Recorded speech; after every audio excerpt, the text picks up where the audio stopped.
नारायणं नमस्कृत्य नरं चैव नरोत्तमं देवीं सरस्वतीं व्यासं ततोजयमुदीरयितमुखं उग्रं वैदेहीं कृपात्महं वन्दे परमानन्दमाधवं निगमकल्पतरोर्वरितं फलं शुभभागं पुत्रवसन्तं विवेकभागवतं रसमालय भूरवर्षिकाभिभावकाः ॐ व्यासं वसितं सारं सत्यपुत्रं कल्मषं पराशरात्मनं वन्दसुखतातुमुखप्रतिधिं ॐ व्यासाय विष्णुरूपाय व्यासरूपाय विष्णवे नमो ब्रह्मनिधये वासिष्ठाय नमो नमः ॐ श्री परमात्मने नमः ॐ नमो भगवते वासुदेवाय।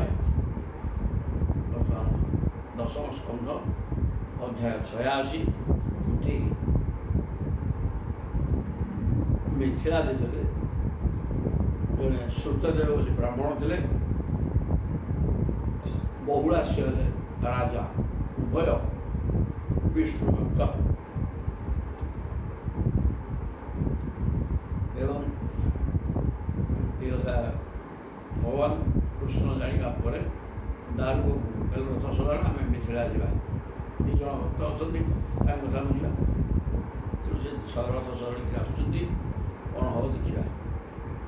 ଆନନ୍ଦ ଧନୁ କୁରୁଜାଙ୍ଗଳ କଙ୍କ ମତ୍ସ୍ୟ ପାଞ୍ଚାଳ କୁନ୍ତି ମଧୁକେକୟ କୁଶକାର୍ନା ଅନ୍ୟତନ ମୁଖ ସରୋଜ ମୁଦାର ହାସ ସ୍ନିଗ୍ଧକ୍ଷଣ ନୃପପୂତୃଷିଭିଂ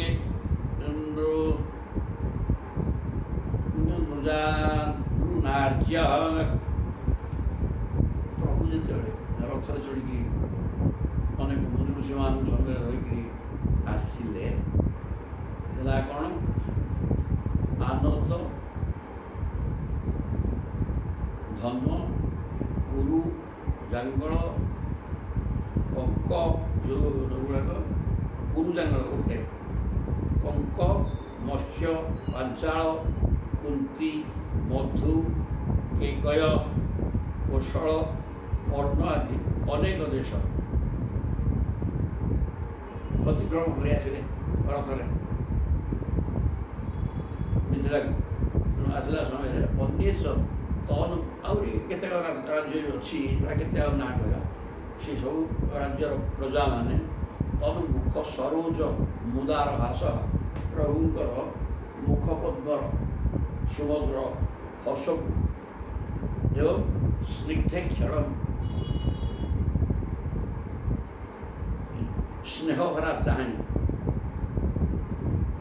ଦେଖିବା ପାଇଁ କିଏ ପରୀକ୍ଷିତ ସୁଖଦେବ କହୁଛନ୍ତି, ହେ ପରୀକ୍ଷିତଜୀ, ପପୁ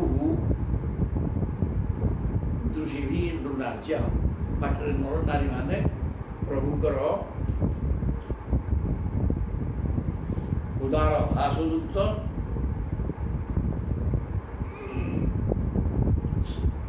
ସ୍ନେହପୂର୍ଣ୍ଣ ଚାହାଣୀ,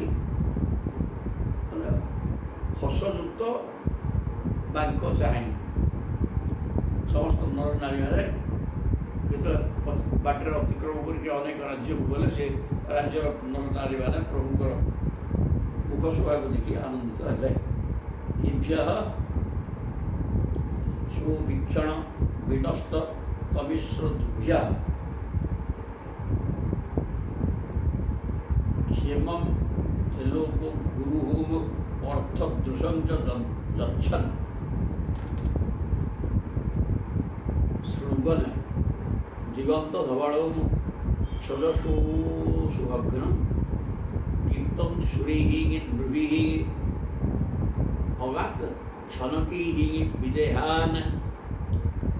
তারপরে বিদেহরে পৌঁছলে କ'ଣ ହେଇଛି? ଦିବ୍ୟ ସୁବୀକ୍ଷଣ ବିନଷ୍ଟ ତମିଶ୍ର ଦୁଭ୍ୟ। ତ୍ରିଲୋକ ଗୁରୁ ଭଗବାନ ଶ୍ରୀକୃଷ୍ଣଙ୍କର ଦର୍ଶନ କରି ସେମାନଙ୍କର ଅଜ୍ଞାନ ଦୃଷ୍ଟି ନଷ୍ଟ ହୋଇଗଲା। ସୁବୀକ୍ଷଣ ବିନଷ୍ଟ ତମିଶ୍ର ଦୁଭ୍ୟ। ଯେତେବେଳେ ପ୍ରଭୁଙ୍କର ମୁଖପଦ୍ମ ଶ୍ରୀତହାସ ଏବଂ କଟାକ୍ଷ ବାଙ୍କ ଚାହାଣୀ ଯୁକ୍ତ ମୁଖମଣ୍ଡଳର ଶୋଭାକୁ ଦର୍ଶନ କଲେ, ସେମାନଙ୍କର ସବୁ ଅନ୍ଧକାର ବା ପାପ ନଷ୍ଟ ହୋଇଗଲା। କ୍ଷେମଂ ତ୍ରିଲୋକ ଗୁରୁ ଅର୍ଥ ପଥଦୂଷଣ ଯଚ୍ଛନ ତେଣୁ ସେମାନଙ୍କର ସବୁ ଦିଗରୁ କୁଶଳ ହେଇଗଲା। କାହିଁକିନା ତ୍ରିଲୋକ ଗୁରୁ କୃଷ୍ଣ ବନ୍ଦେ ଜଗତ ଗୁରୁ, ତ୍ରିଲୋକ ଯାହା ଜଗତ ସିଆ ଜଗତର ଗୁରୁ ଭଗବାନ କୃଷ୍ଣଙ୍କର ମୁଖବନ୍ଧୁଙ୍କୁ ଦର୍ଶନ କରିବା ଦ୍ୱାରା କିଛି ତାଙ୍କର ଅର୍ଥ ମାନେ ସ୍ୱାର୍ଥ ସିଦ୍ଧି ହେଲା, ଅର୍ଥାତ୍ କଲ୍ୟାଣ ହେଲା ହିଁ ହେଲା। ପ୍ରଭୁ ହେଲେ ମଙ୍ଗଳମୟ, ତେଣୁ ମୁଖ ଦର୍ଶନ କରିକି ସମସ୍ତଙ୍କର ମଙ୍ଗଳ ହେଲା। ଏବଂ ସୁମନ ଦିଗନ୍ତ ଧବଳମ୍ ସୋଜସୁ ଅଶୁଭଗ୍ନମ୍, ପ୍ରଭୁଙ୍କର ଯଶଟାକୁ ଧଳାରେ ବର୍ଣ୍ଣନା କରାଯାଏ। ସବୁ ଦିଗକୁ ଧଳା କରିଦେଉଥିବା, ଶୁଭ୍ର କରିଦେଉଥିବା ପ୍ରଭୁଙ୍କର ଯଶକୁ ଶୁଣିକିରି ଅଶୁଭ ତାଙ୍କର ନଷ୍ଟ ହେଇଗଲା। ଗୀତମ୍ ସୁରୀଃ ଧ୍ରୁଭିଃ ଅଗାତ୍ ସନକୈଃ ବିଦେହାନ୍, ଏବଂ ଦେବତା ଏବଂ ନରନାରୀ ସ୍ୱର୍ଗରେ ଦେବତାମାନେ, ଆକାଶରେ ବିମାନରେ ଉଡ଼ିକିରି ଦେବତାମାନେ ଏବଂ ମର୍ତ୍ତ୍ୟ ଲୋକରେ ନରନାରୀମାନେ ପ୍ରଭୁଙ୍କର ଯଶଗାନ କଲେ। ଏହି ପ୍ରକାର ଅବସ୍ଥାରେ ଆସିକିରି ବିଦେହରେ ପହଞ୍ଚିଗଲେ। ते अच्युतम प्राप्त आकन्य पौराः जानपदा नृप अभिमुदिता तस्मै गृहीतार हणपाणय ते माने मिथिलावासिन मिथिलारे रूपा मिथिलावासी समस्ते अच्युतम प्राप्त आकन्य भगवान कृष्ण आसिक पहुँचे आम राज्य एक कथा शुणी पुर नगर जनपद गाँ गहली सबुआड़ू प्रजा माने अभिजु मुदिता आनंदित होगी सब दौड़े देखा प्रभु को। तस्मै गृहीतार हणपाणय, प्रभु को किसी बढ़ऊ कौन भेटी दवा भी खाली हाथ तो प्रभु को आसा कथा न, तेणु किसी भेटी धरिकी किए पूजा द्रव्य धरिकी आसला कि कौन आउ विभिन्न उपकरण प्रभु भेटी दवा भी धरिकी सब दौड़े। दृष्टा ते उत्तम श्लोकम फल्लाद ननाशयाः कैयर धृतांजलि वीर नेमु श्रुतपूर्वान् तथा मुनिगिनि दृष्ट्वा ते उत्तम श्लोकम, से माने उत्तम श्लोक माने जो भगवान जश उत्तम जश से ही उत्तम पुरुष जो जश श्लोक आकार वर्णना कराई लोक सब गीत आकार बोलुं। यही प्रकार भगवान फुल्लान्नाशया समस्त मुख हस हस एवं हृदय परिष्कार होगा, प्रेम उत्फुल्लित हो समस्ते प्रभु को देखिरी कही धृतांजलि नेमु किए आसिकी प्रणाम कला बद्धांजलि पुटरे पुणी श्रुत पूर्वान् तथा मुनिगिनि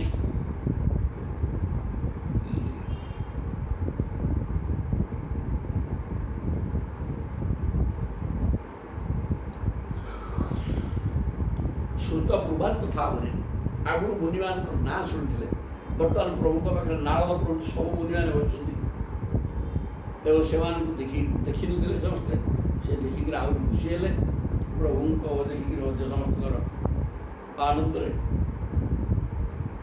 हृदय उत्फुल्लित होगा। समस्ते प्रभु को प्रणाम कले मुनि मान ना शुणी देखी नी से देखा पाइले। स्वानुग्रहाय संप्राप्त मन्वानु तम जगत गुरु मैथिल श्रुतदेवस्य पादयोः पेततु प्रभु स्व अनुग्रहाय संप्राप्त मन्वानु। ये जो राजा श्रुतदेव हेले ब्राह्मण, राजा हेले बहुलाश्व, ये उभय मध्य ये भाविले जे आमको अनुग्रह करने निश्चित प्रभु आइछन्ति। ତେଣୁ ସେ ଜଗଦ୍ଗୁରୁ ଭଗବାନ କୃଷ୍ଣଙ୍କୁ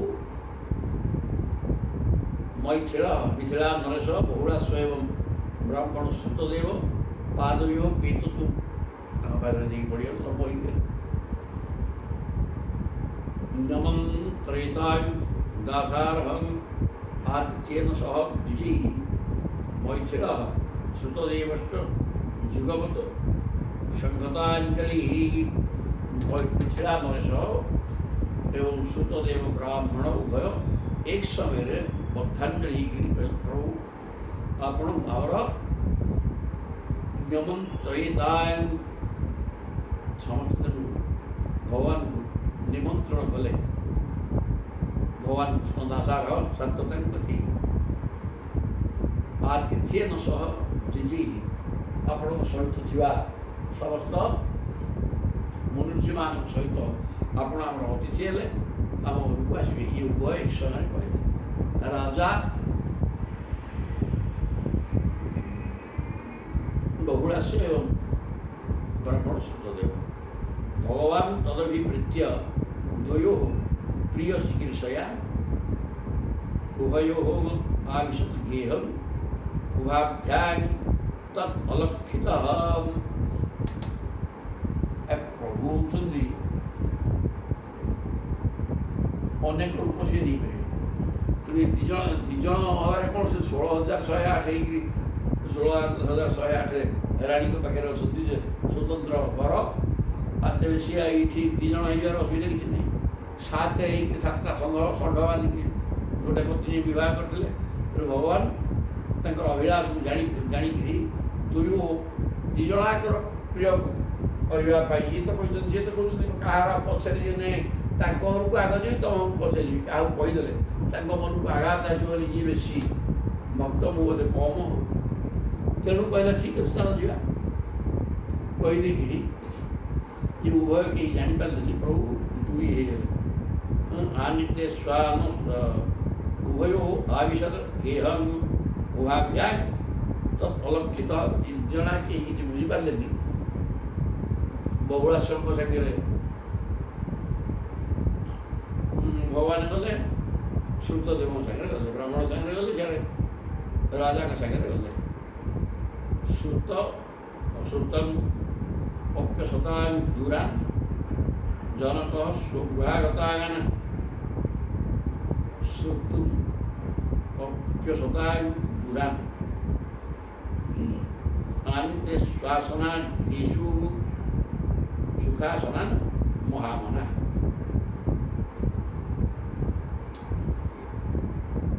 विदेहराज बहुलाश बड़ मनस्वी थे दुष्ट दुराचारी कुशवान काल जहाँ नाम भी शुणिपारे ना से भगवान श्रीकृष्ण मुनि ऋषि मैंने घर को आसवर दुराचारी पुरुष मानकर कान जहाँ नाम शुणिपारे ना श्रोतु अप्यसतां दूरान असज्जन माने राजा बहुलाश्रम ना शुणिले भय करते माने प्रतापी एवं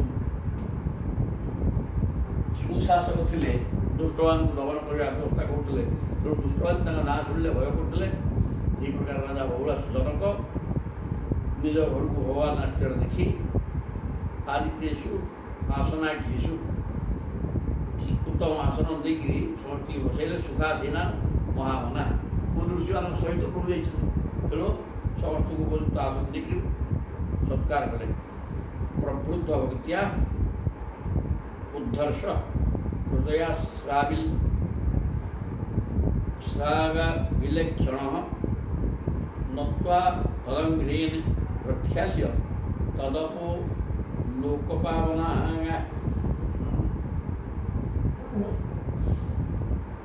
प्रबुद्ध भक्तिया राजा बहुलाश्रम भक्तिभाव बढ़ीगला उद्धर्ष और हृदय श्राविलेक्षण बहुलाश्रम स्थिति अत्यंत विचित्र होगा भाव भक्ति बढ़ीगला ପ୍ରେମ ଆସିଗଲା ପ୍ରଭୁଙ୍କୁ ଦେଖିଲେ। ମୁଁ କହିଲି ମୋ ଘରକୁ ମୋର ଅତିଥି ଆପଣମାନେ ହୁଅନ୍ତୁ, ସାଙ୍ଗେ ସାଙ୍ଗେ ମୋ ଘରକୁ ପଳେଇ ଆସିଲେ। ସେ ବ୍ରାହ୍ମଣଟା ବି କହିଲା ତା ଘରକୁ ଯାଇକି ମୋତେ ମୋ ଘରକୁ ଆଗ ପଳେଇ ଆସିଲେ। ବ୍ରାହ୍ମଣ ଭାବିଲେ ଯାହା କହିଲେ ମୁଁ କହିଲି ମୋ ସାଙ୍ଗେ ସାଙ୍ଗେ ମୋ ଘରକୁ ଆସିଲେନି, ତାହେଲେ ରଜା ଘରକୁ ବୋଧେ ଯାଇନାହାନ୍ତି। କେହି କିଛି ଜାଣିପାରିଲେ ପ୍ରଭୁ ତ ଏକ ରୂପ ହେଇଯିବା ଦୁଇ ଜଣ କୃଷ୍ଣ ହେଇଯିବାର ଅସୁବିଧା କ'ଣ, ପ୍ରଭୁକୁ ଧରିକି ସେ ପହଞ୍ଚି ଯାଇଛନ୍ତି। ତେଣୁ ଆଖିରେ ଆନନ୍ଦାଶ୍ରୁ ଆସିଗଲା। ପ୍ରବୃଦ୍ଧ ଭକ୍ତ୍ୟା ରୁଦ୍ଧର୍ଷ ହୃଦୟ ଶ୍ରାବିଲେ କ୍ଷଣ। ତାଙ୍କ ହୃଦୟ ପ୍ରେମରେ ଗଦ୍ଗଦ ହୋଇଗଲା ପ୍ରଭୁଙ୍କୁ ଦର୍ଶନ କରିକି, ଏବଂ ଆଖିରୁ ଲୁହ ପଳାଇ ଆସିଲା। ନତ୍ୱା ତଦଗ୍ନି ପ୍ରକ୍ଷାଲ୍ୟ, ପାଦପଦ୍ମକୁ ଧରିକି ପ୍ରଣାମ କଲେ କିଏ ରାଜା ବହୁଳାଶ୍ୱର, ଏବଂ ପାଦ ଧୋଇଦେଲେ। ତତ୍ ଅପହ ଲୋକ ପାବନା, ଜଗତକୁ ପବିତ୍ର କରିବାର କ୍ଷମତା ଥିବା সেই ପାଦ ଲୋକକୁ ମୁଣ୍ଡରେ ନେଇକି ବୋଳିଲେ। ସକୁଟୁମ୍ବ ବହନ ବୃଦ୍ଧା, ଖାଲି ଏକୁଟିଆ ନିଜେ ବୋଳିଦେଲେ ଜଗଦାନ, ନିଜର କୁଟୁମ୍ବ ମାନେ ନିଜର ସ୍ତ୍ରୀ ପିଲା ବି ଖାଲି ନୁହଁ, ପକେଇ ଧରି ଭଲ ତାଙ୍କ ପରିବାର ସପରିବାର କୁଟୁମ୍ବ ପୂଜୟାନ୍ ଚକ୍ରୁ ଈଶ୍ୱରାନ୍। ଈଶ୍ୱରାନ୍ ବହୁବଚନ, ଜଣେ ତ କୃଷ୍ଣ ଈଶ୍ୱରାନ୍ ମୁନି ଋଷିଗୁଡ଼ାକ, ମୁନି ଋଷିମାନେ ତ ଭଗବାନଙ୍କ ସ୍ୱରୂପ। ତେଣୁ ମୁନି ଋଷିମାନଙ୍କ ସହିତ ଭଗବାନ କୃଷ୍ଣଙ୍କୁ ପୂଜା କଲେ। ପାଦ ଧରି ଦେଇକି ତାଙ୍କର ପରିବାର ନୁହଁ, ଜ୍ଞାତି କୁଟୁମ୍ବ ସମସ୍ତେ ସେ ପାଦକୁ ମୁଣ୍ଡରେ ବୋଳିଲେ। ଗନ୍ଧମ ମାଲ୍ୟାମ୍ ପରାଗା କଳ୍ପ ଧୂପ ଦୀପାର୍ଘ୍ୟ ଭୂ ଋଷେଇ, କ'ଣ କ'ଣ ଦେଇକି ପୂଜା କଲେ ନା ସୁଗନ୍ଧ ଗନ୍ଧ ଚନ୍ଦନ, ସେଥିରେ କର୍ପୂର ଅଗୁରୁ କେଶର ସବୁ ପଡ଼ିକି ଗୋଟା ହେଇଛି, ସୁନ୍ଦର ବାସ୍ନା ଆସୁଛି। ମାଲ୍ୟ ଫୁଲମାଳ, ଅମ୍ବର ମାନେ ବସ୍ତ୍ର, ଅମ୍ବରା କଳ୍ପ ଧୂପ ଦୀପ, ତାପରେ ଧୂପ ଦୀପ ଇତ୍ୟାଦି। ଗୋ ବୃଷେଇ, ଗୋଦାନ ବି କଲେ। ଗୋଦାନଟା ସେତେବେଳେ ପ୍ରଧାନ ଜିନିଷ ଥିଲା, ସମସ୍ତଙ୍କୁ ଗୋଦାନ କରିବା ବ୍ୟବସ୍ଥା ଥିଲା, କାରଣ ଗାଈ ସବୁଠାରୁ ଶ୍ରେଷ୍ଠ ବସ୍ତୁ, ତାଠୁ ବଳିକି ପବିତ୍ର ଜିନିଷ ନାହିଁ ସବୁ। ତେଣୁ ଗାଈ ଦାନ କଲେ। এই ପ୍ରକାର ବହୁଳାଶ୍ୱର ପ୍ରଭୁଙ୍କର ଆତିଥ୍ୟ କଲେ। ବାଚା ମଧୁରୟା ପ୍ରୀଣନ୍ ଇଦମ୍ ଆହ ଆନତ ଇଦମାହ ନତର ପିତାନ ମହାନ୍ ইদম আহান্নতর বিধান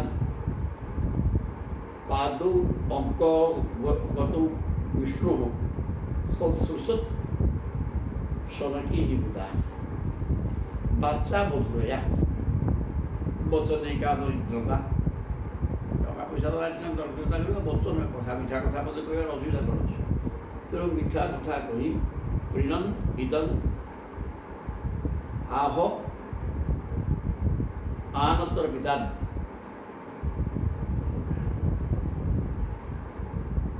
ସମସ୍ତେ ଭୋଜନ କରି ତୃପ୍ତ ହୋଇଯିବା ପରେ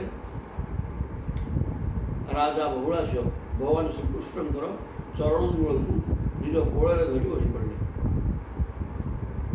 ପ୍ରୀଣନ୍ ଇଦନ୍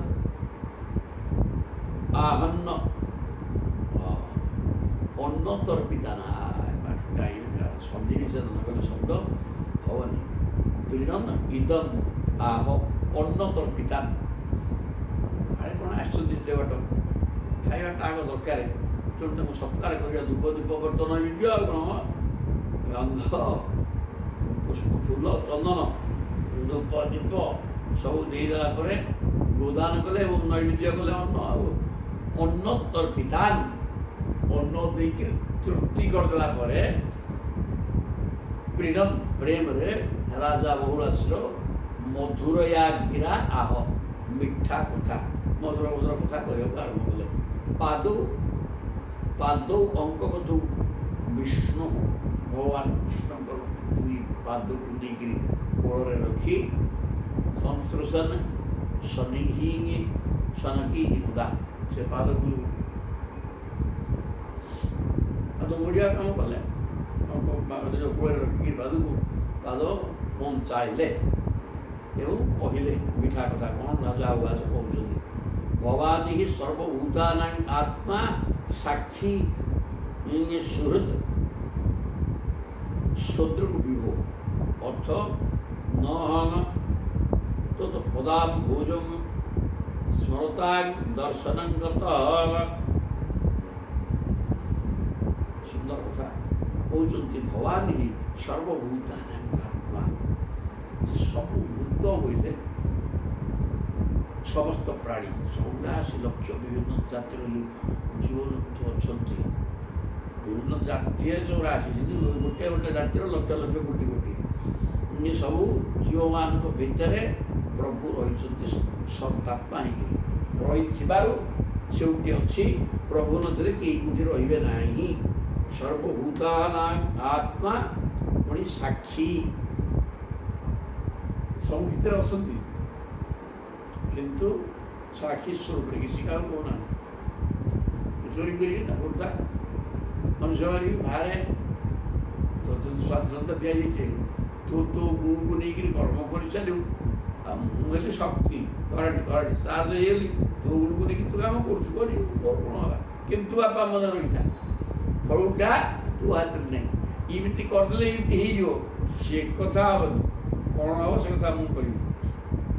ଏ ପ୍ରକାର ରହୁଥାନ୍ତି ସାକ୍ଷୀ ସ୍ୱରୂପରେ। ଖାଲି ମୁଁ ଦେଖୁଛି, କିଛି କହିବ କ'ଣ ଭୋଗିବୁ ସେ କଥା ମୁଁ କହିବି। ସାକ୍ଷୀ ଶ୍ରୋତ୍ରକୁ ବିଭୋ, ପ୍ରଭୁ ତେଣୁ ସାକ୍ଷୀ ସ୍ୱରୂପରେ ଅଛନ୍ତି ଏବଂ ସ୍ୱୟଂ ପ୍ରଭୁ।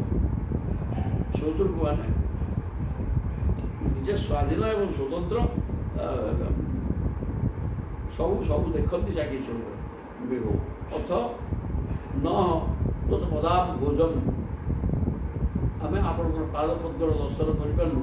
ସ୍ମରତାଂ ଦର୍ଶନଂ ଗତଃ, ସଦାସର୍ବଦା ଆପଣଙ୍କର ଶରଣାର୍ଥିଙ୍କ ସ୍ମରଣ କରିବା ହେଲା ମୋର ଧର୍ମ। ମୁଁ ସଦାସର୍ବଦା ଚିନ୍ତନରେ ଥିଲି, ତେଣୁ ଆମେ ଆପଣଙ୍କୁ ପାଇଗଲୁ। ନେତା ରାଜା ପ୍ରେମ ଗଦଗଦ ହୋଇକି କହିଲେ, ପାଦ ଇଆଡ଼େ କୋଳରେ ରଖି ପାଦ ଚିପୁଛନ୍ତି କହିଲେ।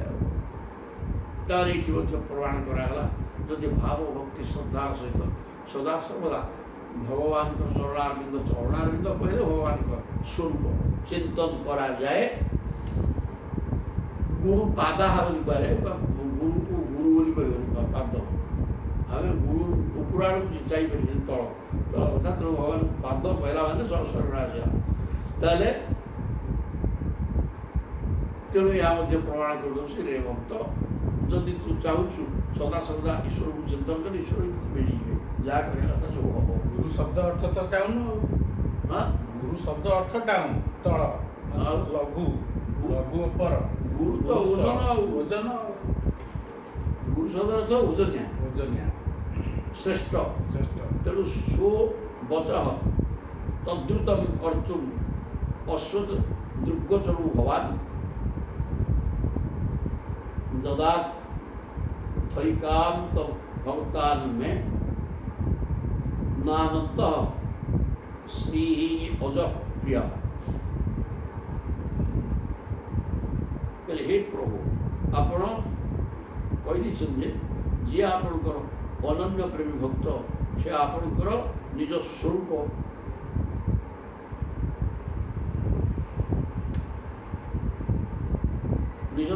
ବଳରାମଙ୍କ ଠାରୁ, ଆପଣଙ୍କର ଅର୍ଦ୍ଧାଙ୍ଗିନୀଙ୍କ ଠାରୁ ଓ ଆପଣଙ୍କର ପୁତ୍ର କ'ଣ ଶରୀରରୁ ସୃଷ୍ଟି ହେଇଛି ବ୍ରହ୍ମାଙ୍କ ଠାରୁ ମଧ୍ୟ ଆପଣଙ୍କର ଅଧିକ ପ୍ରିୟ। ଆପଣ ଏ କଥା ଘୋଷଣା କରିଛନ୍ତି। କ'ଣ? ସ୍ୱବଚଃ ତଦ୍ରୁତଂ କର୍ତ୍ତୁମ୍ ଋତଂ ସ୍ୱବଚଃ ଋତଂ କର୍ତ୍ତୁମ୍, ଋତଂ ମାନେ ସତ୍ୟ, କ'ଣ ବଚନ କର୍ତ୍ତୁମ୍ ଅଶ୍ୱ ଦୃଗ୍ଗୋଚରୁ ଭବାନ୍। ଆଜି ମୋ ଆଖି ଆଗରେ ଆପଣ ଉପସ୍ଥିତ ହୋଇଯାଇଛନ୍ତି, ମୋତେ ଦର୍ଶନ ଦେଇଛନ୍ତି। କାହିଁକି? ଆପଣଙ୍କ ବଚନକୁ ସତ୍ୟ କରିକିରି ଆପଣ କହିଦେଇଛନ୍ତି ଯେ ମୋର ଜ୍ୟେଷ୍ଠ ଭ୍ରାତା ବଳରାମ, ପତ୍ନୀ ଲକ୍ଷ୍ମୀ, ମୋ ଶରୀରର ଅଂଶ ବିଶେଷ ବ୍ରହ୍ମା, ଏମାନଙ୍କ ଠାରୁ ମଧ୍ୟ ମୋ ଭକ୍ତ ମୋର ଅତ୍ୟନ୍ତ ଭକ୍ତ ପ୍ରତି ମୋର ଅତ୍ୟନ୍ତ ପ୍ରେମ ଭାବ ରହିଛି। ତେଣୁ ମୋର ଭକ୍ତିଟା ଏ ସମସ୍ତଙ୍କ ଉପରେ ପ୍ରଥମ ସ୍ଥାନ, ତାପରେ ମୋ ପତ୍ନୀ ଲକ୍ଷ୍ମୀ ମଧ୍ୟ ବଳରାମ ଏବଂ ବ୍ରହ୍ମା, ଏମାନେ ତାପରେ ଭକ୍ତ ଓ ମୁଁ ଆଗୁଆ ସ୍ଥାନ ଦେଇଛି। ଯଥା ଆପଣ କହିଦେଇଛନ୍ତି ନମୀ ଭକ୍ତ ପ୍ଲସ୍ୟତି, ମୋ ଭକ୍ତର କେବେ କ୍ଷୟକ୍ଷତି ହେବ ନାହିଁ। ଏ କଥା ଆପଣ ଘୋଷଣା କରିଛନ୍ତି। ଆପଣ ନିଜ ନିଜ ପତ୍ନୀ ଲକ୍ଷ୍ମୀଙ୍କ ଠାରୁ ମଧ୍ୟ ଅଧିକ ସ୍ନେହ କରନ୍ତି ଭକ୍ତକୁ ଏବଂ ଉଚ୍ଚ ସ୍ଥାନ ଦିଅନ୍ତି। ତେଣୁକରି ଆପଣ ମୋ ଦୁର୍ଗୋଚର ହେଇଛନ୍ତି। ଯଦା ଯଦା ଶ୍ରୀକାନ୍ତ ଭକ୍ତାନ୍ମେ, ଆଜି ଗୁରୁଜୀ ଭକ୍ତ ବୋଲି କହିଲେ ଅହଙ୍କାର ସୁଯୋଗ ଯଦା ଶ୍ରୀକାନ୍ତ ଭକ୍ତେନ, ମୁଁ ହେଉଛି ଆପଣଙ୍କର ଏକାନ୍ତ ଭକ୍ତ, ମାନେ ଅନନ୍ୟ ଭକ୍ତ, ମୋର ଅନ୍ୟ କୌଣସି ଚିନ୍ତନ ନାହିଁ। ଆପଣ ତ ଅନ୍ତର୍ଯାମୀ ବୁଝୁଥିବେ, ମୁଁ କେବଳ ସଦାସର୍ବଦା ଆପଣଙ୍କର ଚରଣାରବିନ୍ଦ ଶରଣରେ ଅଛି। ମୁଁ ଆପଣଙ୍କର ଭକ୍ତ। ମେ ନାନନ୍ତଃ ଶ୍ରୀରଜଃ ପ୍ରିୟ,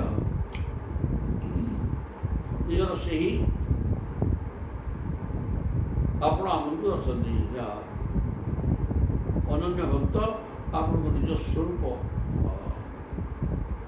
ନାନନ୍ତଃ ଶ୍ରୀ ହିଁ ଅଜହ। ଏଇଠି କହିଲେ ଅନନ୍ତ ମାନେ ବଳରାମ ନୁହନ୍ତି, ଶ୍ରୀ ଲକ୍ଷ୍ମୀ, ଅଜ ମାନେ ବ୍ରହ୍ମା, ଏମାନେ ମଧ୍ୟ ସେତେ ପ୍ରିୟ ନୁହଁ। ଆପଣଙ୍କର ଭକ୍ତ ଆପଣଙ୍କୁ ଯେତେ ପ୍ରିୟ ଲାଗନ୍ତି, ଏ କଥା ଆପଣଙ୍କ ଘୋଷଣାନାମା ଘୋଷଣା କରୁଛନ୍ତି। ତେଣୁ ମୋ ପାଖରେ ପହଞ୍ଚିଗଲା ଟିକେ କୋନୁ ଭୂତ ଚରଣାମ୍ ଭୋଜ ଭୋଜନ ଏବଂ ବିଶ୍ୱ କୁମାର ନିଷ୍କିଞ୍ଚନାନାଂ ସାବଧାନାଂ ମୁନିନାଂ ଜହ ତମା ବନ୍ଦ।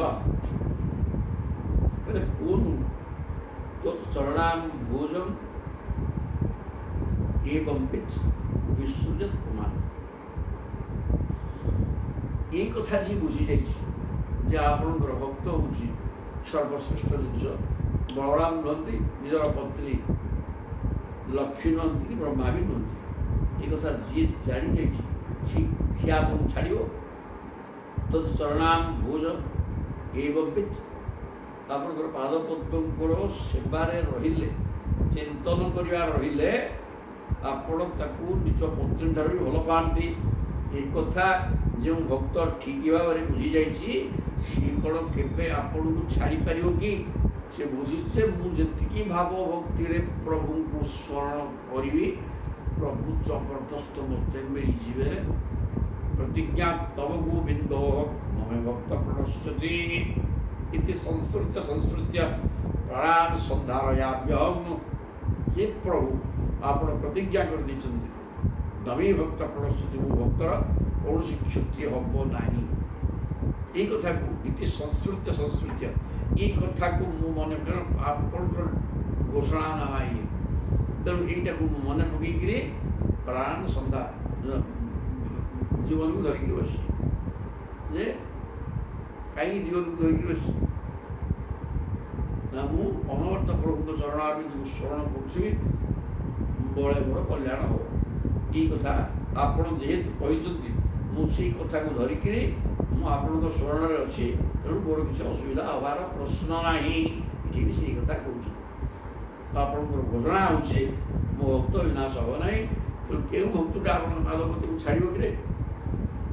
ବାପରା ପ୍ରେମା ଭକ୍ତିରେ ଧରିବ ପାଦକୁ।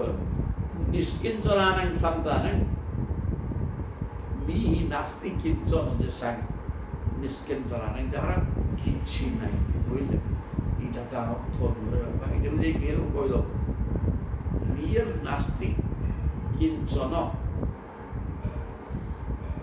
ଭଗବାନଙ୍କ ଚରଣାରବିନ୍ଦ ବ୍ୟତୀତ ଆଉ କିଛି ବି ତାର ଦରକାର ନାହିଁ। କିଛି କୌଣସି ସାଂସାରିକ ବସ୍ତୁର କାମନା ଯାହାର ନାହିଁ, ସିଏ ହେଲା ନିଷ୍କିଞ୍ଚନ। ନାସ୍ତି କିଞ୍ଚନ ଯସ୍ୟ, ଭଗବତ ଚରଣାରବିନ୍ଦ ବ୍ୟତୀତ ଅନ୍ୟ କିଛି ଚିନ୍ତା କରୁନଥିବା ନିଷ୍କିଞ୍ଚନ ଭକ୍ତ ଶାନ୍ତା ନାହିଁ। ଯିଏ ଶାନ୍ତ, ମାନେ କୌଣସି ସାଂସାରିକ ଝଡ଼ ଝଞ୍ଜା ତାକୁ ଅଶାନ୍ତ କରିପାରିବ ନାହିଁ। ସେ ସେ ପ୍ରକାର ସ୍ଥିର ଭାବ ଧୈର୍ଯ୍ୟର ସହ ରହିପାରିବ ରହିଛି ସଂସାରରେ।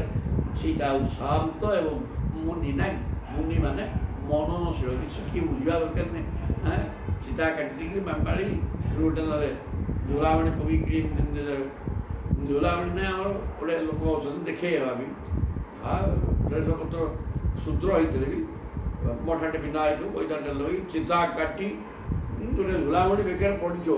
ବାଳ ଜପହାର ପ୍ରଶ୍ନ ନାହିଁ, ଯେଉଁ ଛୁଇଁଲେ ବାପ ହେଉଛି ଜାଣିଛି ଆଉ ତୁ ଜପ କରିବନି, କିନ୍ତୁ ବେକାରେ ପଡ଼ିଥିବ ବୋଇଲେ ଦାଣ୍ଡରେ ବୁଲିଲା କ'ଣ ଇଏ ଗୋଟେ ହେଇଥିବେ।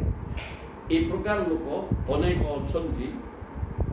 তেবে সেগুলোর কৌশি অর্থ নেই।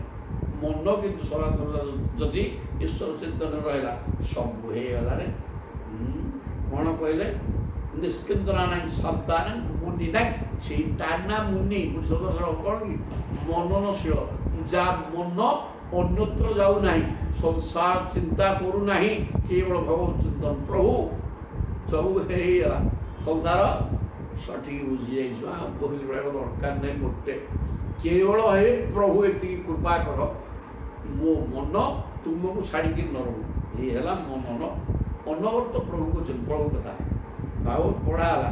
ଏଇ କଥାକୁ ଘାଟି ଘାଟିକି ଚାଲିଲ ଏଠି ଏମିତି ହେଲା, ସେଠି ଆଜି ଏମିତି ପଢ଼ା ଏଠି କିଏ ବସିଲ ତ ଜପ କଲ। এই প্রকার অনবর্ত প্রভু চিন্তনে যার মন রয়েছে এরা মুনি মুনি নাই, এটা শান্তচিত্ত, সংসার বাধাবিঘ্ন কিছু নাই এবং ভগবানଙ୍କ ବ୍ୟତୀତ ଯାହାର କିଛି ଆବଶ୍ୟକତା ନାହିଁ। এই ପ୍ରକାର ଜହ ତୁମ ଆତ୍ମନ, ଯେଉଁ ଲୋକଟା ଏ ପ୍ରକାର ସିଏ ହିଁ ଆପଣଙ୍କର ଆତ୍ମା ସ୍ୱରୂପ, ସିଏ ହିଁ ଆପଣଙ୍କର ହେଇଯିବ। ତେଣୁ ଏଇ କଥା ତ ମୁଁ ଜାଣିଛି ନା, ମୁଁ କେମିତି ଆପଣଙ୍କ ପାଦପଦ୍ମକୁ ଛାଡ଼ିବି। ସୁନ୍ଦର କଥା।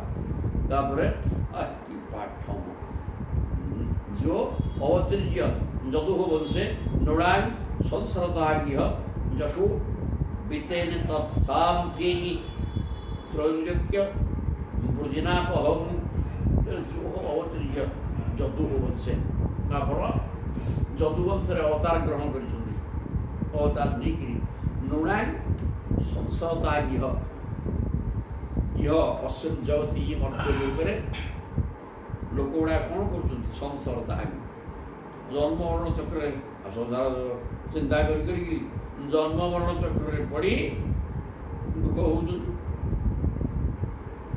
तेणु आप मुक्ति दवापाई किपरि विशुद्ध दश विस्तार कले शुण संसारता इह अश्विन मर्त्य लोके जन्म मृत्यु चक्र पड़ी संसार संसार ही गति कर लोक मानू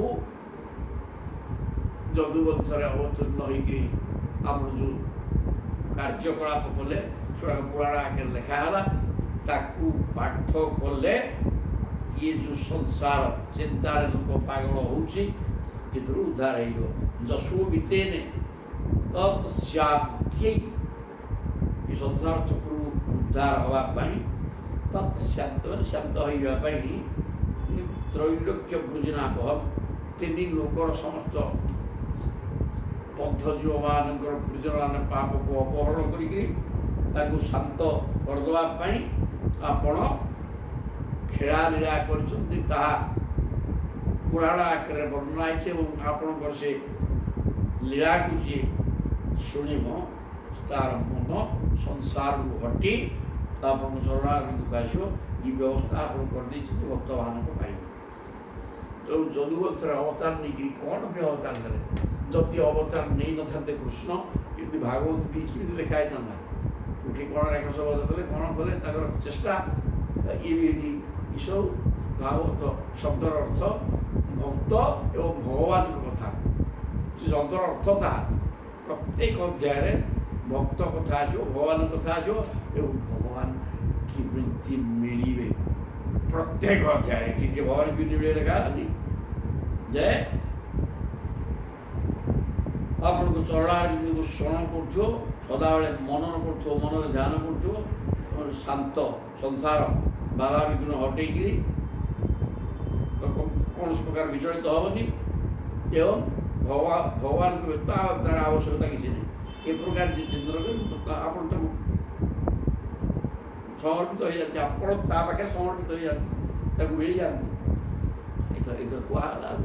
ତେଣୁ ଭଗବାନ କେମିତି ମିଳନ୍ତି ସେ କଥା ପ୍ରତ୍ୟେକ ଅଧ୍ୟାୟରେ ଏହି ପ୍ରକାର କୁହାଯାଇଛି। କୋଉଠି ନାହିଁ ଚେତା ସେଥିପାଇଁ ବହିନା ଭାଗବତ ହେଡ଼ଲାଇନ୍ରେ ଲେଖାହେଲା ଶ୍ରୀମଦ୍ ଭାଗବତମ୍। ଭାଗବତ ଶବ୍ଦର ଅର୍ଥ ବି ଏହା। ତାପରେ କହୁଛନ୍ତି ନମସ୍ତୁଭ୍ୟଂ ଭଗବତେ କୃଷ୍ଣାୟ ଅକୁଣ୍ଠମେଧସେ ନାରାୟଣାୟ ଋଷये ସୁଶାନ୍ତମ୍ ତପସ ତପୟୁଷେ। ପ୍ରଭୁ କିଛି ନାହିଁ, ପ୍ରଭୁଙ୍କର ସ୍ତୁତିଗାନ କରୁଛନ୍ତି। କିଏ? ରାଜା ବହୁଳାଶ୍ୱ ମିଥିଳା ନରେଶ। ନମସ୍ତୁଭ୍ୟଂ ଭଗବତେ, ହେ ଭଗବାନ ଆପଣଙ୍କୁ ନମସ୍କାର। ଭଗ ବୋଲି କ'ଣ?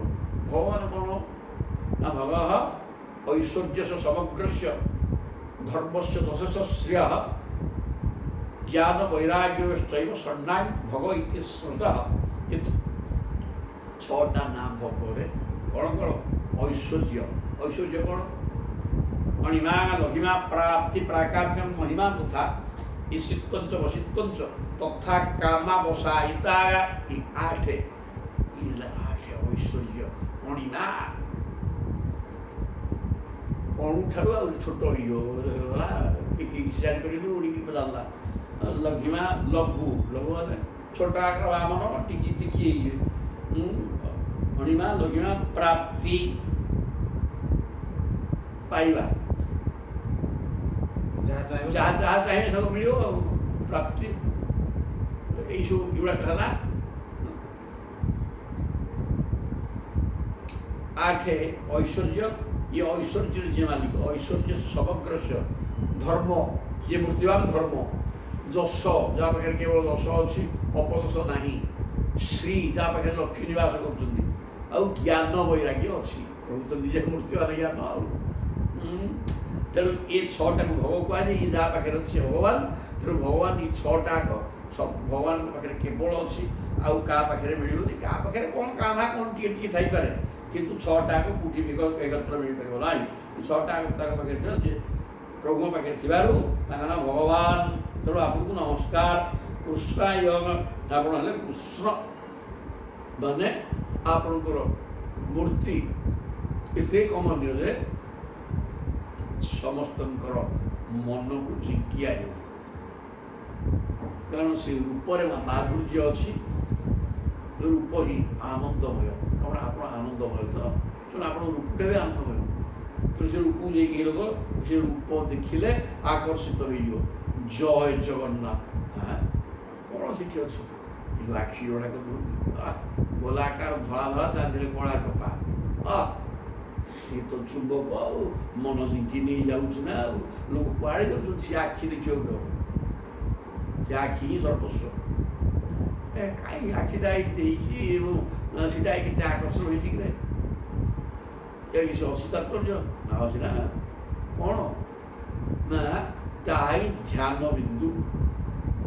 मन एकाग्रतार सह ध्यान कले से दिव्य ज्योति ता भीतर आसो। ये प्रकार लाइट आलोक हम एवं ता भीतर कला बिंदु कहले श्यामल वर्णर भगवान कृष्णचंद्र आविर्भूत हे। से ध्यानर ध्यान कले तार परिणाम हो। तेणु सीटा ध्यान नक तेणु ध्यान स्थिति की पड़ोसी मन एकाग्रता पड़े। कारण एकाग्रता है ये भितर से जिनटा प्रकाशित हो, किंतु एकाग्रता न थी लोग प्रवेश कर दर्शन कला बेलू पाठटा सामान डुबी हो, जहाँफल समस्त एकाग्रता जबरदस्त पड़े गले। तेणु आप आकर्षण कर क्षमता आपंकर अच्छी। अकुंठमय दशा आप ज्ञानमय, जो ज्ञान सन्देह ना कि प्रश्न कले उत्तर मिलूनी एमतीका नुहे। नारायणाय आप नारायण। नारम अयनम तस्य सह नारायण। नारम कि जलम, अयनम आश्रय। जल हूँ जार आश्रय। नारायण अनेक अर्थ ये गोटे मुख्य अर्थ। नारायण ऋषये आप ऋषि। ऋषि कहीं कह ना आप ନର ନାରାୟଣ ହେଇକିରି ବଦରିକାଶ୍ରମରେ ଅନାବୃତ ତପସ୍ୟା କରୁଛନ୍ତି। ତେଣୁ ଆପଣ ଏଇ ଋଷି ସୁଶାନ୍ତମ୍, ଖାଲି ଶାନ୍ତ ନୁହଁ, ସୁଶାନ୍ତମ୍, ପୂର୍ଣ୍ଣ ଶାନ୍ତ ଅବସ୍ଥା, କିଛି ତ କାମନା ବାସନା କିଛି ନାହିଁ, ପୂର୍ଣ୍ଣ କାମ ଆଉ ସେ ଶାନ୍ତ ସତ୍ୟରୁ ଆମର ଅନେକ କାମନା ଅଛି, କାମନା ବିଷୟରେ ଘଟୁଛେ, ଆଉ ତେଣୁ ଅଶାନ୍ତ, ପ୍ରଭୁ ହେଲେ ସୁଶାନ୍ତ। ତପ ଇଉଷେ, ଆପଣ ହେଲେ ତପସ୍ୟା,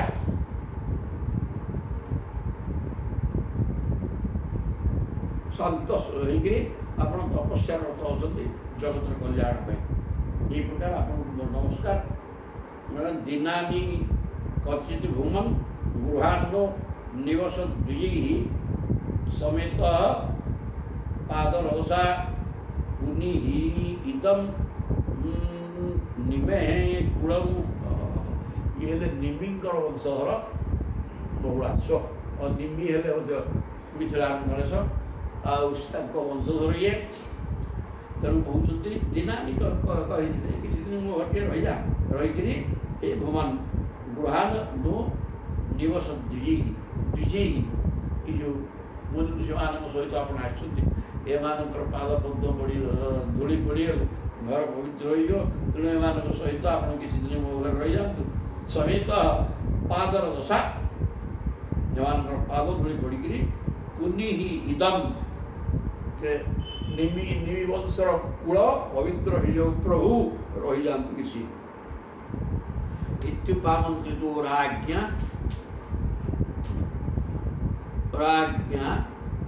ଭଗବାନ୍ ଲୋକଭାବନଃ ଉବାସ କୁବର୍ବନ କଲ୍ୟାଣମ୍ ମିଥିଳା ନରଶୋଷିତା। এই প্রকার রাজা ভোলাশ্বর কথা শুনে ভগবান মধ্য যে সমস্ত ସମୁଦାୟଙ୍କର କଲ୍ୟାଣ ଚିନ୍ତା କରନ୍ତି, ଲୋକ ଭାବନା, କାରଣ ସେ ପାଳନ କରତା ତ ସମସ୍ତଙ୍କର କଲ୍ୟାଣ ଚିନ୍ତା କରୁଥିବା ଭଗବାନ କିଛି ଦିନ ରହିଗଲେ ଭକ୍ତ କଥାରେ। କଲ୍ୟାଣ ମିଥିଳା ଦେଶର ନରନାରୀମାନଙ୍କୁ ଦର୍ଶନ ଦେଇକରି ସେମାନଙ୍କୁ ମୁକ୍ତି କରିବା ଲକ୍ଷ୍ୟରେ ବା ସେମାନଙ୍କର ମଙ୍ଗଳ ଅମଙ୍ଗଳକୁ ହଟେଇ ମଙ୍ଗଳ ପ୍ରାପ୍ତ ଉଦ୍ଦେଶ୍ୟରେ ଭକ୍ତର ମନୋବାଞ୍ଛା ପୂର୍ଣ୍ଣ କରିବା ପାଇଁ ରହିଗଲେ। ଶ୍ରୁତଦେବ ଏ କଥା ଏଇଠି ସରିଲା କି ଏକେ ଭଗବାନ ଦୁଇ ରୂପ ହେଇକି ଦିଆଡ଼ିକି ଯାଇଛନ୍ତି ନା, ବହୁଳାଶ୍ୱ ଆଗ ରଜା କଥା କୁହାଗଲା, ତାପରେ ପ୍ରଜା କଥା ହେଲା। ସେଇ ଦେଶର ଆଉ ଜଣେ ବ୍ରାହ୍ମଣ ହେଉଛନ୍ତି ଶ୍ରୁତଦେବ।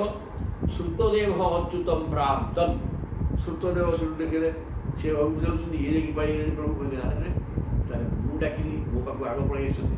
ରଜା କହିଲେ ମୋ ପାଖକୁ ଆଗ ପଳେଇ ଆସିଲେ, ବ୍ରାହ୍ମଣ କଥା ଶୁଣିନାହାନ୍ତି, ସାଙ୍ଗେ ସାଙ୍ଗେ ପାଞ୍ଚିଲେ ୟାଙ୍କ ଘରେ ବି ସାଙ୍ଗେ ସାଙ୍ଗେ ପହଞ୍ଚୁଛନ୍ତି। ତେଣୁ ଉଭୟ ଦି କୃଷ୍ଣ ହେଇଯାଇଛନ୍ତି। ତେଣୁ ବ୍ରାହ୍ମଣ କହିଲେ ଆରେ ମୋ ପାଖକୁ ପଳେଇ ଆସିଲେ ଆଗ। ପ୍ରାପ୍ତମ୍ ସୁଗୃହାନ୍ ଜନକୁ ଯଥା ଜନକ। ଜନକ କିଏ? ମିଥିଳାର କିଏ ରହିବ ତା ନାଁ ଜନକ। ବହୁଳାଶ୍ୱ ହେଲେ ବି ଜନକ। ଜନକ ଗୋଟେ ପଦବୀ, ସେଇଟା ବ୍ୟାସ ଗୋଟେ ପଦବୀ। ଶଙ୍କରାଚାର୍ଯ୍ୟ ପଦବୀ, ତା ନାଁ ଅଲଗା, ସେଟା ଗୋଟେ ପଦବୀ। ତେବେ ସେ କ'ଣ ହେଇଛି, ତେଣୁ ଇଏ ଜନକ ଆମର ବହୁଳାଶ୍ୱ। ଯିଏ ବି ଚିନ୍ତା କରିଥିଲେ ଯେ ମୋ ଘରକୁ ଆଗ ପଳେଇ ଆସିଛନ୍ତି, ତାଙ୍କ ଘରକୁ ଯାଇନାହାନ୍ତି, ଇଏ ବି ସିଏ ଚିନ୍ତା କଲେ ମୋ ଘରକୁ ପ୍ରଭୁ ପଳେଇ ଆସିଛନ୍ତି ଆଗ। ନତ୍ୱା ମୁନିନି ସୁସନ୍ତୃଷ୍ଟ ଧୁନ୍ୱନ ବାସ ନନର୍ତ୍ତଃ। ରଜାଙ୍କର ଏତେ ପ୍ରେମ ହେଇଛି କିନ୍ତୁ ଇଏ ଆହୁରି ପ୍ରେମ ବ୍ରହ୍ମଟା କ'ଣ କଲେ, ଗାଉଁସା ଦୋହଲିକିରି ନାଟ କଲେ ପ୍ରେମରେ। ନତ୍ୱା ମୁନି, ସବୁ ମୁନି ଋଷି ଏବଂ ଭଗବାନଙ୍କୁ ପ୍ରଣାମ ଜଣାଇ ଏତେ ହୃଷ୍ଟ ଆନନ୍ଦ ଉଲ୍ଲସିତ ହେଇଗଲା, ତାଙ୍କ ଚିତ୍ତ ହେଇଗଲା ଯେ ଧୁନ୍ୱନ ବାସ ବେଳାଣ ହରେଇକିରି ନାଟ କରିବାକୁ ଲାଗିଲେ। ତୃଣ ପୀଠ ଓମ୍ ବୃଷା ଶ୍ଵେତା ନାନି ତେଷୁ ଅବେଶ୍ୟସ। ରଜା ସୁନା ଆସନ ଦେଲେ ବସିବାକୁ, କୃଷ୍ଣାସନ ଦେଲେ କିଛି ଅସୁବିଧା ନାହିଁ, ପ୍ରଚୁର ଐଶ୍ୱର୍ଯ୍ୟ ଅଛି। ବ୍ରାହ୍ମଣଟା କିଛି ନାହିଁ, ଇଏ କ'ଣଟା ଦେବେ? ଭଲ ମସିଣା ଖଣ୍ଡେ ବି ନାହିଁ, ତେଣୁ ତୃଣ ଆସନ କୁଶାସନ ଦେଲେ। ତୃଣ ପୀଠ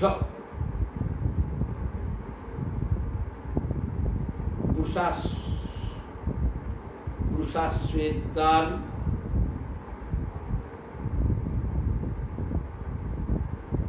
आनीतेषु प्रवेश्यत सः। मौसिना पीढ़ा कुशासन या विषय जड़े जाना आ मुनि ऋषि मैंने कहते तेणु समस्ते बसवा मसला खंडे पकईदे पीढ़ा मसला समस्त धरिए पीढ़ा पकईदे कुशासन पकईदे ये सब कर समस्त बसवार व्यवस्था करदे। तले स्वागतेन अभिनंद्याघ्रेन आप स्वागत मत अपार कृपा मो द्वार पहुँचीगले। सभार्य अवनिजे बुधा निजर पत्नी सहित अवनिज माने आसिक पाद धौत समस्त कले। एवं तदम भसा महाभाग आत्मान स्वगृहान्वयम से जल निजुक एवं घर परिवार तथा घर सब पकड़े। स्नापयान चक्र उद्धर्ष लब्ध सर्वमनुगत से पानी चारिआड़े छींदे निजुक निज परिवार घर द्वार सब पकई आनंद विभोर धन्य हो ब्रह्मर्षि नारद सह समस्त आसती आ ऋषि मैंने ब्रह्म भगवान आ कौन नाला आज धन्य हो तदम भसा महाभाग फलार हणु क्षीर शिवामृताम्बुहि मृदा सुरभ्या तुलसी कुशाम्बुजै आराधया मास जथोपन्नया सपर्जया सत्व विवर्धनां धसाना सत्वगुण संपन्न एवं श्रद्धा भक्ति प्रेम सहित पूजा कले। आ रजा जहाँ खाइबा देवे सुना थेड़े खाइबा देवे अनेक सुविष्ट अन्न इठी कौन देवे फल फल सब देले। फलार हण उशीर शिवामृताम्बुहि उशीर माने बेणा बेणा तापर से फल चंदन सुवासित निर्मल मधुर जल चंदन पड़े सुवासित उशीर बेणा चंद्र बासना अच्छी जाई फल ये सब पड़े जाई फलटा भी पेट जीर्ण कर सुगंध अच्छी गैस कटे भोग कर सब किसी अच्छी। तेणु ये प्रकार सब पानी केवल पानी सब पानी पीवा देते जो चंदन उशीर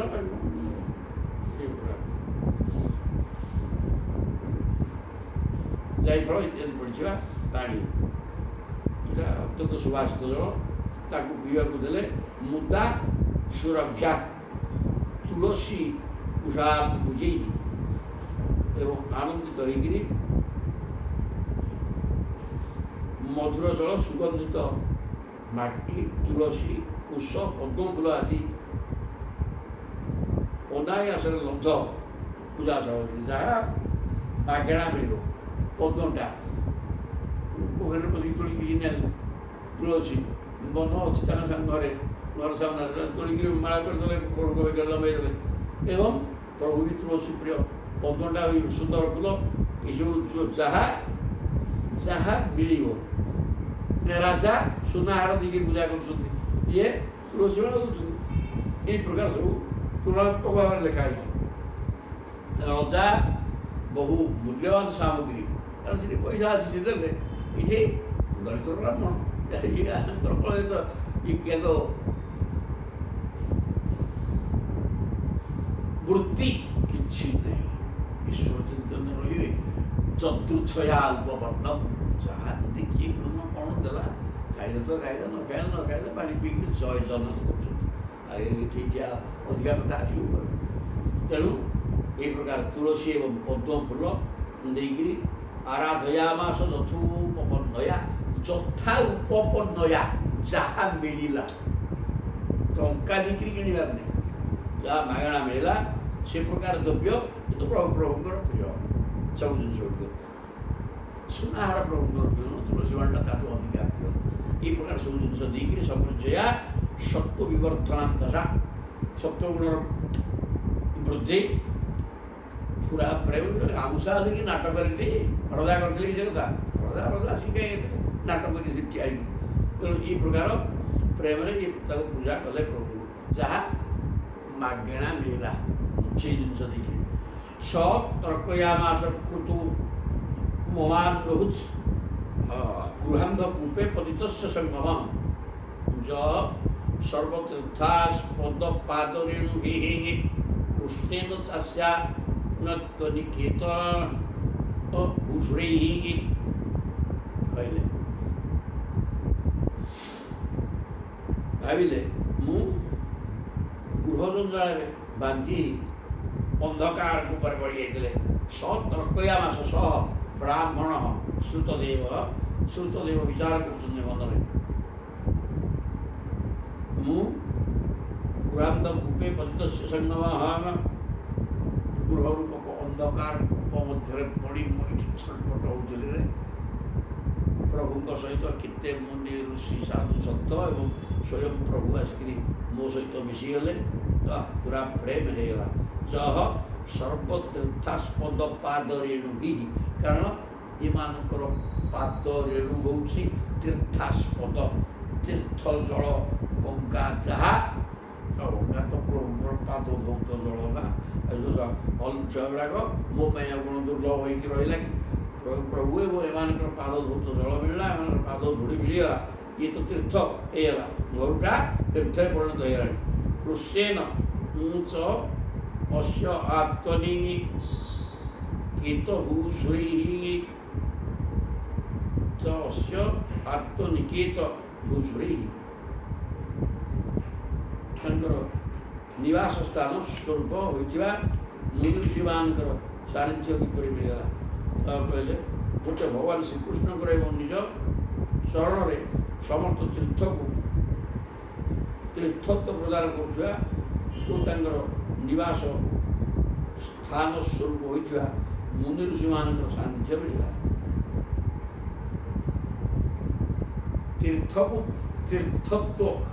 ତୀର୍ଥର ତୀର୍ଥତ୍ୱକୁ ବଢ଼ଉଥିବା ମୁନି ଋଷିମାନଙ୍କର ପାଦ ଧୌତ ଜଳ।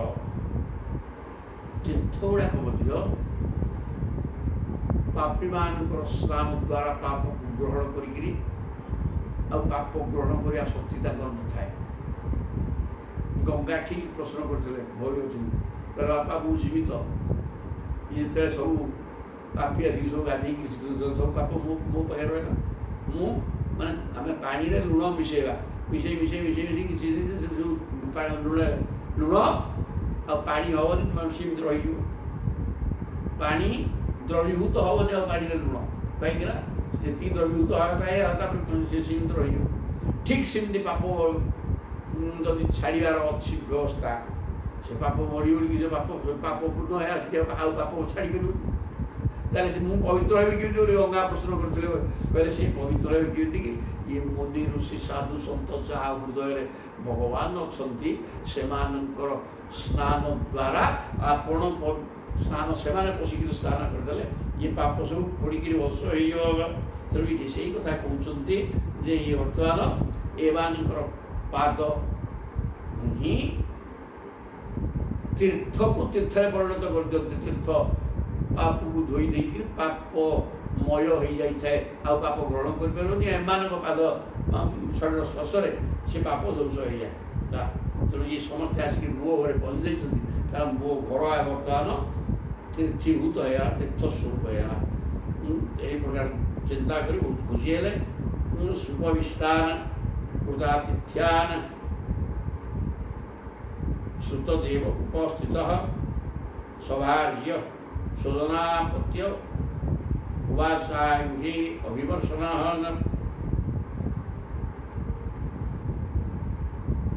ତେଣୁ ଯେତେବେଳେ ଖାଇବା ପିଇବାକୁ ଦେଇଦେଲେ କ'ଣ ଫଳମୂଳ ଖାଇ ସାରିକିରି ପ୍ରଭୁ ସତ୍କାର କରାଗଲା, ଖାଇଲେ। ଯେତେବେଳେ ସେ ପ୍ରଭୁ ବସିଲେ ଉପସ୍ଥିତ ସୌଭାର୍ଯ୍ୟ ସ୍ୱଜନାପତ୍ୟ ନିଜର ସ୍ୱଜନ ପୁଅ ସ୍ତ୍ରୀ ସମସ୍ତଙ୍କୁ ସାଙ୍ଗରେ ଧରି ପ୍ରଭୁଙ୍କର ପାଦ ବଞ୍ଚାଇଲେ ଏବଂ ଶ୍ରୁତଦେବ କହୁଛନ୍ତି ଯେମିତି ରଜା କରିଥିଲେ ଇଏ କଲେ ଆଉ କ'ଣ କହିଲେ ନାଦ୍ୟନୁ ଦର୍ଶନಂ ପ୍ରାପ୍ତ ପରମ ପୁରୁଷ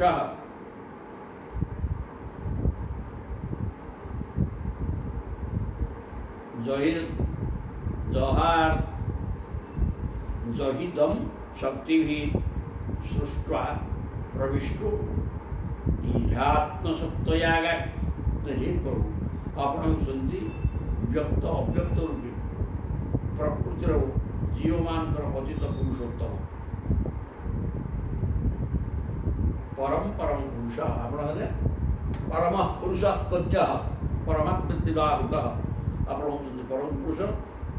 ଆପଣଙ୍କର ସହଜରେ ପ୍ରକୃତି ପୁରୁଷ ଠାରୁ ଉର୍ଦ୍ଧ୍ୱରେ ଆପଣ ପରମ ପୁରୁଷ।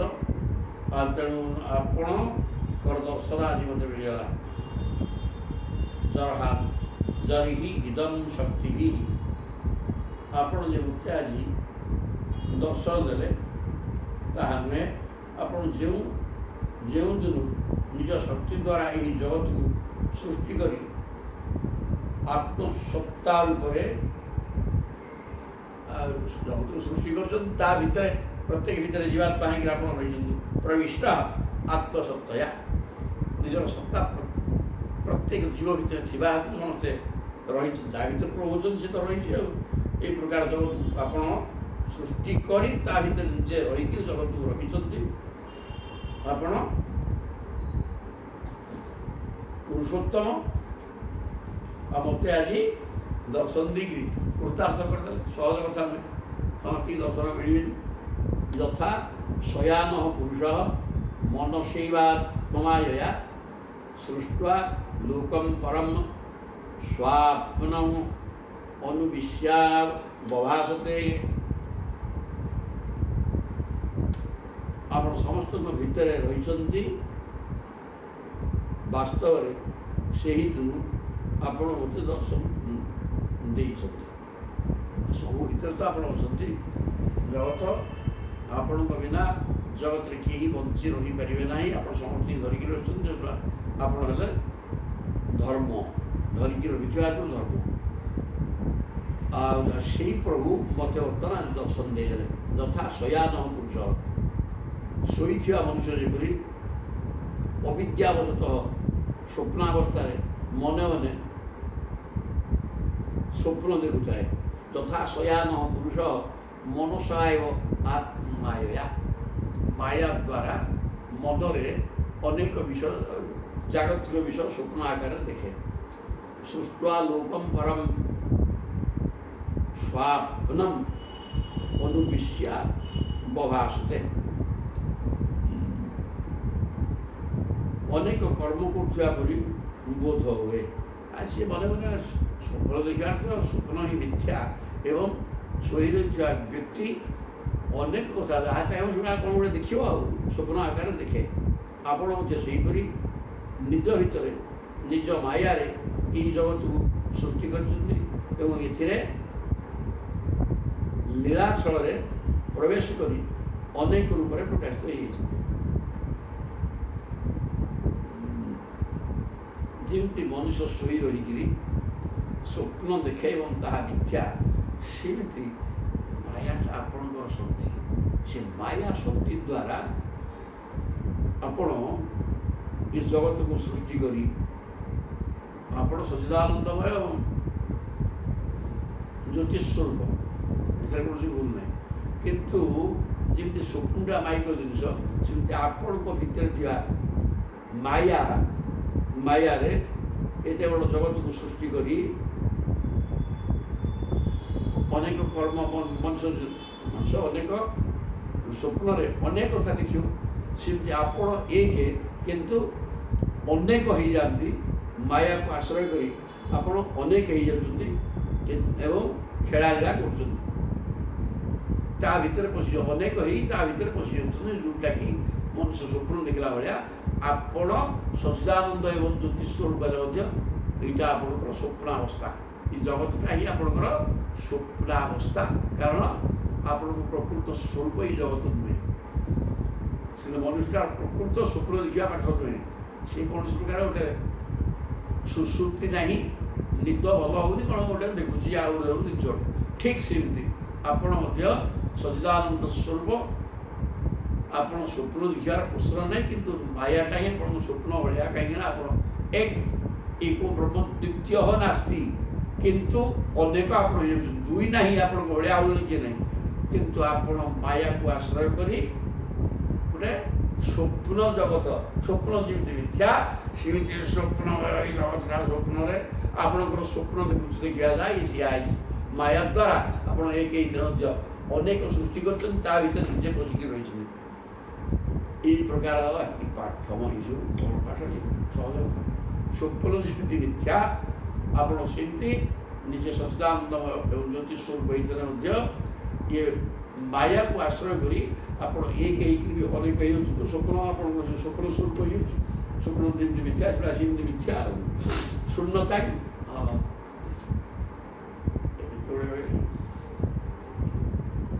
ज्ञान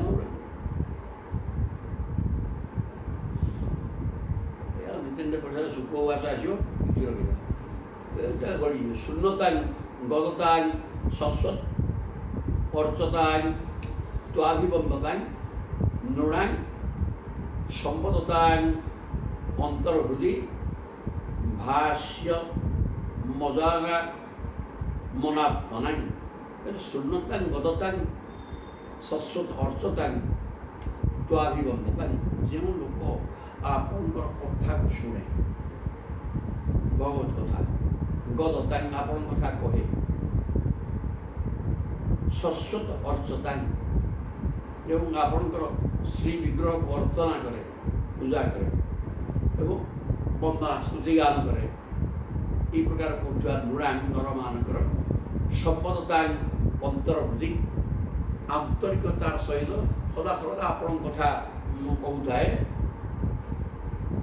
भाष्य मलात्मना परस्पर संबद्धता कथबार्ता है क्या सागर बेकार संसार कथा नुह कि आहृदय कथा नुह आपण कथा कथबार्ता हो लीलाचल प्रवेश तेणु ये प्रकार कौआ लोकर हृदय पवित्र हो जाए आपड़ से ही स्वच्छ हृदय प्रकाशित हो जाए भगवान केमती मिले ये गोटे श्लोक से भाष्य मनात्मना अनात्म पुरुष जे आत्मचिंतन आदौ करूनी भर आप अच्छा कौन सी किसी जाऊनी कि जी सदा सर्वदा आपण कथा शुणुची आपण कथा कहूँ एवं आपण विग्रह अर्चना करुच्ची आपण स्तुति स्तोत्र द्वारा खुशी करने व्यवस्था करुच्ची एवं जदि क्या सागर मिसवा तो भूल जे साधक जदि क्या सागर मिशुची से भगवत कथा कहूँ यही प्रकार करुवा लोक अनात्म व्यक्ति जोड़ा किसी करूना कि पाइबे तो गला से नर्क नर्क जंत्रणा भोग करे बारंबार जन्मवर्ण किंतु एमान हृदय पवित्र हो जाए से आपको पाई जाते तेणु हृदिस्थो अपि अति दूरस्थ कर्म विक्षिप्त चेतसा पाठ चटकण ये आत्मशक्ति भी अग्रायु अपि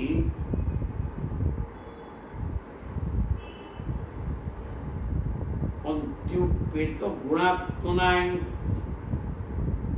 हृदिस्थ अपि अति दूरस्थ प्रत्येक हृदय अच्छा किंतु थिले जो लोक आपको चिन्हनी चिंता करनी मो हृदय प्रभु अच्छा बुझुनी आप बहुत दूर अच्छा हृदय थिले मन तो शिखिना ना तेणु मन ठू आप दूर अच्छा असुविधा कौन हृदय अच्छा कि जेहेतु मनटा आपे ना तेणु मन ठू बहुत दूर अच्छा बाटाइया हृदय थिले दूर अच्छा हृदय तो से दूर कौन अच्छा मन ठू दूर कारण मन बहुत दूर ना खाली दूर मनटा प्रभु बोली किसी जान संसार टका पैसा ମିଛ ସତ କହି ଟଙ୍କା ଆଣିକିରି ଖାଇକିରି ବୁଲିଲେ ହେଲା ଏଥିରୁ କ'ଣ ମିଳିବ ମୁଁ ପ୍ରଭୁ।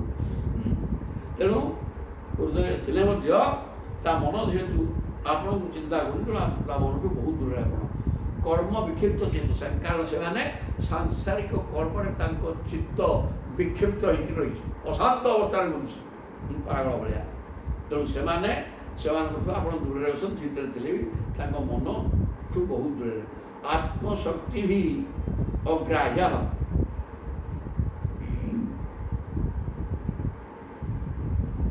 ଆପଣ କିନ୍ତୁ ଯେଉଁମାନେ ଆପଣଙ୍କ ଗୁଣଗାନ କରୁଛନ୍ତି, ଗୁଣାତ୍ମନା ଉପେତ ଗୁଣାତ୍ମନା, କେବଳ ଆପଣଙ୍କର ସଦ୍ଗୁଣ ଗାନ କରିବାରେ ସଦା ସର୍ବଦା ରହିଛନ୍ତି ଆପଣଙ୍କର ନିଜ ଲୋକ ଭକ୍ତ ଗୁଡ଼ାକ, ସେମାନେ ଗୁଣାତ୍ମନା ଆତ୍ମଶକ୍ତି ବି ଅଗ୍ରାହ୍ୟ, ନିଜର ଅନ୍ତଃକରଣକୁ ବିଶୁଦ୍ଧ ଓ ସଦ୍ଗୁଣ ସମ୍ପନ୍ନ କରିଥାନ୍ତି। ଆପଣ ସେମାନଙ୍କର ଅତ୍ୟନ୍ତ ନିକଟରେ ଥାନ୍ତି।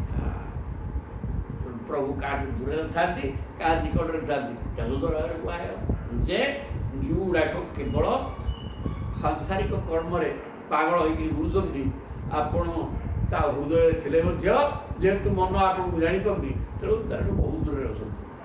କିନ୍ତୁ ଯେଉଁମାନେ ଆପଣଙ୍କର ସଦ୍ଗୁଣକୁ କୀର୍ତ୍ତନ କରୁଛନ୍ତି, ଗୁଣଗାନ କରୁଛନ୍ତି, ମନ ସଦାସର୍ବଦା ଆପଣଙ୍କ ଚରଣାରେ ରହିଛି, ସେମାନେ ଅନ୍ତଃକରଣ ସେମାନଙ୍କର ବିଶୁଦ୍ଧ ହେଇଯାଇଛି ଏବଂ ସେମାନେ ସଦ୍ଗୁଣ ସମ୍ପନ୍ନ ହେଇଯାଇଛନ୍ତି ଏବଂ ତାଙ୍କ ନିକଟରେ ଆପଣ ଥାନ୍ତି। କହିବାର ତାତ୍ପର୍ଯ୍ୟ, ମନ ଯଦି ପ୍ରଭୁଙ୍କୁ ନ ଚିହ୍ନିଲା, ମନଠୁ ସେ ଦୂର ହେଇକି ରହିଲେ। ଯଦି ମନ କୃଷ୍ଣମୟ ହେଇକି ରହିଲା, ତାହେଲେ ମନ ଭିତରେ କୃଷ୍ଣ ରହିଲେ ଆଉ ଅସୁବିଧା କ'ଣ ହେବ। ତେଣୁ ଯଦି ମନକୁ କୃଷ୍ଣମୟ କରିଦେଇପାରିବ, କୃଷ୍ଣ ତମ ପାଖରେ ରହିବେ, ଅସୁବିଧା କିଛି ନାହିଁ। ପାଠ ତ ଏ ପକ୍କା ପାଠ ଇଏ ଆଉ। ନମସ୍ତୁତେ ଅଧ୍ୟାତ୍ମ ବିଧାନ ପରାତ୍ମନେ ଅନାତ୍ମନେ ସ୍ୱାନ୍ତ ବିରକ୍ତ ମୃତ୍ୟବେ ସକାରଣାନ କାରଣ ଲିଙ୍ଗ ବିୟୁଷେ ସୁବାୟୟା ଅସମ୍ଭୃତ ରୁଦ୍ଧ ଦୃଷ୍ଟଏ। ହେ ପ୍ରଭୁ, ଯେଉଁମାନେ ଆତ୍ମତତ୍ତ୍ୱ ଜାଣନ୍ତି, ନମସ୍ତୁତେ ଅଧ୍ୟାତ୍ମ ବିଧାନ ପରାତ୍ମନେ, ଯେଉଁମାନେ ଆତ୍ମାନ, ଯେଉଁମାନେ ଆତ୍ମଜ୍ଞାନୀ, ଅଧ୍ୟାତ୍ମବିଦ୍ ମାନେ ଜାଣିବା ବିଦ ଜ୍ଞାନ, ଆତ୍ମଜ୍ଞାନ ଯେଉଁମାନଙ୍କର ଅଛି, ଆପଣ ସେମାନଙ୍କର ଅନ୍ତରରେ ଆତ୍ମା ରୂପରେ ରହିଛନ୍ତି, ପରମାତ୍ମନେ। ଆଉ ଅନ୍ୟମାନଙ୍କର ଭିତରେ ଆତ୍ମା ହେଇକି ନାହାନ୍ତି, ସମସ୍ତଙ୍କ ଭିତରେ ଆତ୍ମା ହେଇକି ଅଛନ୍ତି। କିନ୍ତୁ ଯେଉଁମାନଙ୍କର ଆତ୍ମଜ୍ଞାନ ଅଛି, ମୁଁ ଗୋଟିଏ ଆତ୍ମା ଏବଂ ମୋର ଏକମାତ୍ର କର୍ତ୍ତବ୍ୟ ପରମାତ୍ମାକୁ ଚିନ୍ତନ କରିବା, ଏ ପ୍ରକାର ଜ୍ଞାନ ଯାହାର ହେଇଗଲା, ତା ଭିତରେ ଆପଣ ଠିକ୍ ହେଇକି ଅଛନ୍ତି। ଆତ୍ମା ଅଛନ୍ତି, ପରମାତ୍ମା ଅଛନ୍ତି, ସେ ତ ପରମାତ୍ମା ସହିତ ମିଳିବେ ବି ବ୍ୟଗ୍ର ହେଇକି ଯାଇଥିବ ଆଉ। କିନ୍ତୁ ଯେଉଁମାନେ ତାହା ନୁହେଁ, ଅନାତ୍ମନେ, ଯେଉଁମାନଙ୍କର ଆତ୍ମଚିନ୍ତନ ନାହିଁ, ଅନାତ୍ମ ବସ୍ତୁ ମାନେ ସଂସାର, ସାଂସାରିକ ବସ୍ତୁ ଚିନ୍ତନରେ ରହିଛନ୍ତି, ସ୍ୱାତ୍ମ ବିଭକ୍ତ ମୃତ୍ୟବେ, ସେମାନେ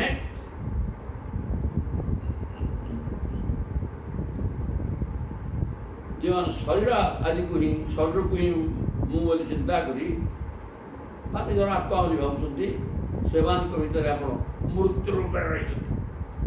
କାରଣ ସେମିତି କିଛି କରିବେନି, ଜନ୍ମହାନ୍ତ ମରିବାକୁ ନାହିଁ, ତାଙ୍କର କର୍ତ୍ତବ୍ୟ କ'ଣ ସେ ବୁଝୁନାହାନ୍ତି। କର୍ତ୍ତବ୍ୟ ସେ ବୁଝିଲାନି ମଣିଷ ଜନ୍ମ ପାଇକି, ସିଏ ବଞ୍ଚିଥିଲେ ମଧ୍ୟ ଯଦି ଆତ୍ମଜ୍ଞାନ ତାର ନାହିଁ, ମୁଁ ଗୋଟିଏ ଆତ୍ମା ଏବଂ ମୋର କାମ ହେଲା ପରମାତ୍ମାକୁ ଚିନ୍ତନ କରିବା, ଏଇଟା କେତେକ ଯେଉଁମାନେ ଆତ୍ମବିତ୍ ସେମାନେ କରୁଛନ୍ତି। ଯେ ଆତ୍ମବିତ୍ ନୁହଁ, ସେ ଶରୀରଟାକୁ ଆତ୍ମା ବୋଲି ଚିନ୍ତନ କରି ଈଶ୍ୱରକୁ ସୁଖ ଦେଉଥିବା ସ୍ତ୍ରୀ ପିଲା ଟଙ୍କା ପଇସା ଘର ଦ୍ୱାରକୁ ନିଜର ବୋଲି ଭାବୁଛନ୍ତି, ଆତ୍ମାକୁ ସେ ନିଜର ବୋଲି ଭାବୁନାହାନ୍ତି। ତେଣୁ ତାଙ୍କ ଭିତରେ ଆପଣ କେବଳ ମୃତ୍ୟୁ ଭାବରେ ଥାଆନ୍ତି। କାହିଁକି ନା ତାର ତ କିଛି କାମ ନାହିଁ, ଆଉ ଜନ୍ମ ହେଲା ତ ମରିବାକୁ ଯାଉଥିବ, ମରିବା ବ୍ୟବସ୍ଥା କରିବା ପାଇଁ ଆପଣ କେବଳ ଥାଆନ୍ତି। ତାର ଈଶ୍ୱର ଚିନ୍ତନର ପ୍ରଶ୍ନ କିଛି ନାହିଁ। ସେ ଜନ୍ମ ହେଇଛି, ମରିବ କେବଳ। ଆଉ କ'ଣ ତାର କର୍ମ କ'ଣ? ସେମିତି ବ୍ୟକ୍ତି ବଞ୍ଚିବା ମରିବା ଭିତରେ ଭେଦ କିଛି ନାହିଁ, କାରଣ ସେ ତ କର୍ତ୍ତବ୍ୟ ଜାଣିନି, କର୍ତ୍ତବ୍ୟ କ'ଣ କରୁନି, କ'ଣ କରିଥିବ ସେ ଜାଣିପାରୁନି। ସକାରଣା କାରଣ ଲିଙ୍ଗ ବିୟୁଷେ, ଆପଣ ହେଉଛନ୍ତି ସମସ୍ତ କାର୍ଯ୍ୟ କାରଣର ନିୟାମକ ବା ଶାସକ। ସକାରଣା କାରଣ ଲିଙ୍ଗ ବିୟୁଷେ ସୋ ମାୟା ଅସମ୍ପୃକ୍ତ ରୁଦ୍ଧ ଦୃଷ୍ଟ। ଆପଣଙ୍କର ମାୟା ଆପଣଙ୍କ ଦୃଷ୍ଟିପଥକୁ ଢାଙ୍କି ଦେଇପାରେ ନାହିଁ। ମାୟା କ'ଣ ପ୍ରଭୁଙ୍କ ଦୃଷ୍ଟିକି ଢାଙ୍କି ଦେବ? ମାୟା ଏ ମାଇକ ଜୀବ, ପ୍ରକୃତରେ ଯିଏ ଆତ୍ମନିଷ୍ଠ ତାକୁ ବି ମାୟା ଢାଙ୍କି ପାରିବ, କାରଣ ସିଏ ଆତ୍ମାକୁ ବୁଝି ସାରିଲାଣି, ମାୟାକୁ ବୁଝିନି। ମାୟାକୁ ବୁଝିଛି ଯେ ମାୟା ଆତ୍ମା ପାଖରେ ରହିବନି, ମୋର କାମ ହେଲା ପରମାତ୍ମା ଚିନ୍ତନ କରିବା, ସେ ମଧ୍ୟରେ ପ୍ରାଚୀର ରହିକିରି ମୋ ଉପରେ ପ୍ରଭାବ ପକାଉଛି, ତୁ ସଂସାର ଭିତରେ ଲଟପଟ ହବ। କିନ୍ତୁ ମୁଁ ସେ କଥା କରିବାର ନାହିଁ, ମୁଁ ଠିକ୍ ବୁଝି ସାରିଲିଣି, ମୁଁ ଜୀବାତ୍ମା, ମୁଁ ପରମାତ୍ମାଙ୍କର ଅଂଶ, ମୁଁ ବି ସଚ୍ଚିଦାନନ୍ଦ ଏବଂ ଜ୍ୟୋତିର୍ମୟ। ଓ ଦୂର ମାୟାପଳା, ମୋତେ ମୋ ଉପରେ ତୁ ପ୍ରଭାବ ପକାଇ ପାରିବୁନି। ଏ ପ୍ରକାର ଲୋକ ଯିଏ ବୁଝି ଯାଇଛି ସିଏ ଆପଣଙ୍କୁ ପାଇଯିବ।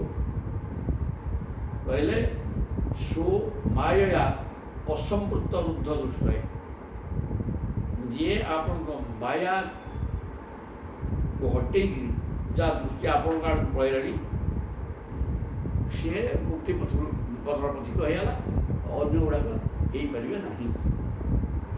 ଏ ପ୍ରକାର ପାଠ ପଢ଼ିଲେ ଯିଏ ଆତ୍ମବିତ୍ ସିଏ ଆପଣଙ୍କୁ ପାଇଯିବ।